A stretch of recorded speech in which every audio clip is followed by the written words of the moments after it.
అందరికీ నమస్కారం. శ్రీవారి నిత్య నైవేద్యాలు అనే అంశాన్ని గురించి వివరించుకుందాం. వివరిస్తున్నవారు బాలసుబ్రహ్మణ్యం కల్లవల్లపల్లి. శ్రీ వెంకటాచలాధీశం శ్రియాధ్యాసితవక్షసం శ్రితచేతనమందారం శ్రీనివాసం అహం భజే.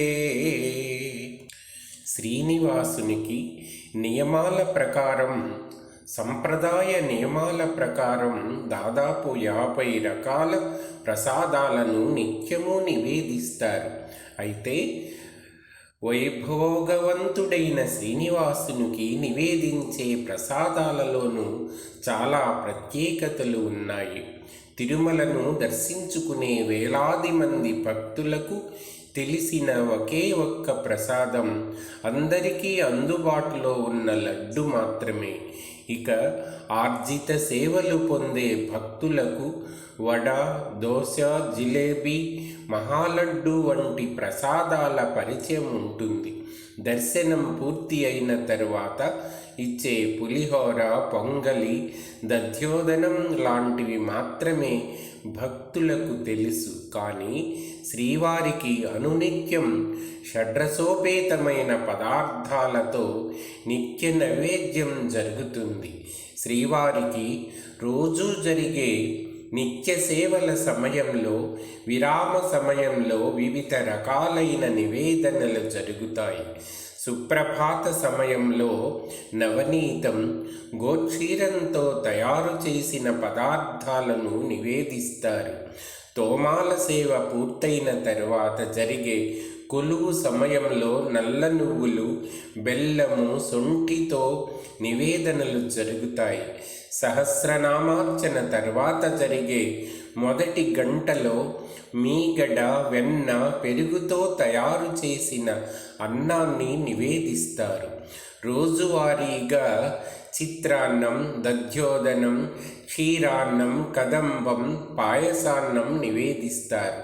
మధ్యాహ్న ఆరాధనలో నాదుకం, లడ్డు, దోశ, వడ, అప్పం నివేదిస్తారు.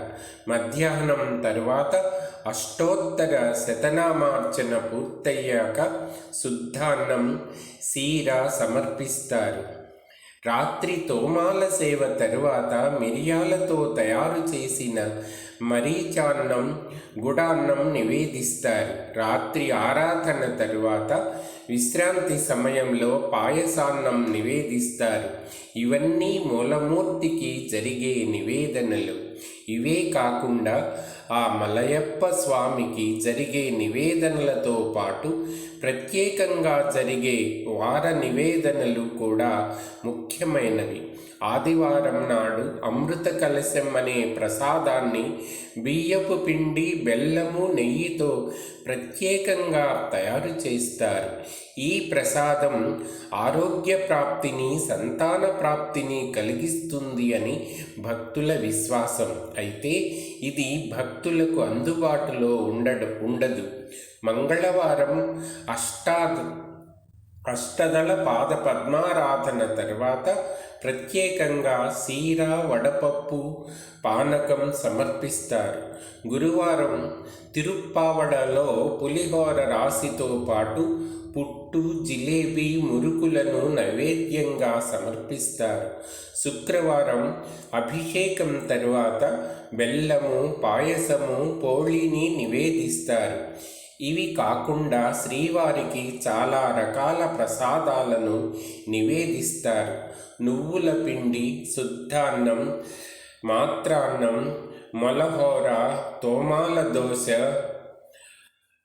అమ్మవారి పాయసం, మేవ, చక్కెర పొంగలి, నేతి పొంగలి, సీర, శేఖరాబాద్, పులిహోర, పెరుగన్నం, జిలేబీ, తంతుం, అప్పం, లడ్డు, వడ, మనోహరం, పోళి, సుగి, కదంబం, పెద్ద లడ్డు, పానకం, వడపప్పు, సుండల్ తదితరమైనవి నివేదిస్తారు. ఇవన్నీ వారం రోజుల వ్యవధిలో తిరుమలలో చేసే ప్రసాదాలు. తిరుమల ప్రసాదాలన్నింటినీ ఆగమశాస్త్ర ప్రకారం మూల విరాట్ కొలతను బట్టి తగు పరిమాణంలో తయారు చేస్తారు. ఇవన్నీ శ్రీవారి ఆలయంలోని తిరువంటశాలలో అంటే పోటులో తయారు చేస్తారు. పోటులో జరిగే వంటకాలను శ్రీనివాసుని మాతృమూర్తి వకుళాదేవి స్వయంగా పర్యవేక్షిస్తారని భక్తుల నమ్మకం. ఇక శ్రీవారికి ప్రతి ఏడాది అంగరంగ వైభవంగా నిర్వహించే బ్రహ్మోత్సవాలలో స్వామివారికి నివేదించే ప్రసాదాలను దిట్టాన్ని రెట్టింపుగా తయారు చేసి భక్తులకు పంచుతారు. ఓం నమో వెంకటేశాయ.